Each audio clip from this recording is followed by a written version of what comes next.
আসসালামু আলাইকুম রহমতুল্লাহ। আমি গত সপ্তাহ 10 দিন আগে একটা ভিডিও করছিলাম যে আমার ধান বীজ বিক্রির শুরুর আগে যে সব জাত ধান আমি ট্রাই করছি যে জার্মিশন কতটুকু করবা কি লাগে তা। আজকে আমি আপনার মাঝে আইছি দেখানির লাগি যে আমার ধানটা জার্মিশন কতটুকু হয়েছে। আমি একটু দেখাও চাই। খুব সুন্দরভাবে জার্মিনেশন হয়েছে।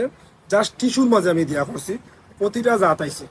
ঠিক আছে, তো আসল হইল গিয়া এখন দেখুন কি সুন্দর জ্বালা আইছে। খুব বেশি দেখতে এখন ভালো লাগে। অনেক কৃষককে বাড়িতে নিয়ে জার্মিনেশন করতে পারেন না। কারণ কি? কারণটা হলো কি, আমরা কাছ থেকে যখন ধানের বস্তাটা বা ধানটা নেওয়া হইব, নিয়ে মাটিতে রাখা হয় অথবা এমন পরিবেশও রাখা হয় যে পরিবেশও ধানটা ঠান্ডা হয়ে যায়। এবং ঠান্ডা হওয়ার পরে বীজানিটা অনেক সময় অনেকে করে না। বীজানি বলতে ইনভিট ধানগুলা অবশ্যই 24 ঘন্টা বিজত, আর হাইব্রিড ধানটা 12 থেকে 15 ঘন্টা বিজত। এখন যদি হাইব্রিড ধানটা নিয়ে আপনি 24 ঘন্টার আর হইল গিয়া 26 ঘন্টা বিজান, তাহলে ফসার সম্ভাবনা বেশি থাকে।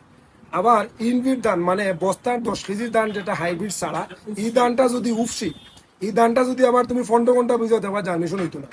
আবার অনেকে নিয়ে কিতা করে, বস্তাটা নিয়ে ফুরকির মাঝে ফালাই দেয়। ফুরকির মাঝে যখন ফালায়, এই বস্তার মাঝে পলিথিন থাকে, ভিতরে পানি ঢুকে না, পরিমাণ মতো বীজার মতো ভিজে না, যার ফলে এই সমস্যা হয়। কাজেই আমি কৃষক ভাইদের প্রতি আহ্বান জানাইমু, আপনারা বিজাই বা ভালো পানি দিয়া এবং বালতি বা ডেগর মাঝে, আর জীবাণুনাশক দিয়া আপনারা বীজটাকে শোধন করতে পারলে খুবই ভালো।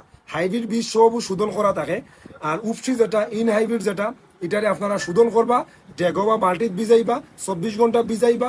ইনশাল্লাহ ভিজাইয়া আপনারা সেফ দিবা বা জাগ দিবা, ইনশাল্লাহ ধান জার্মিনেশন হইব। ভালো থাকবা সব। আসসালামু আলাইকুম রহমতুল্লাহ।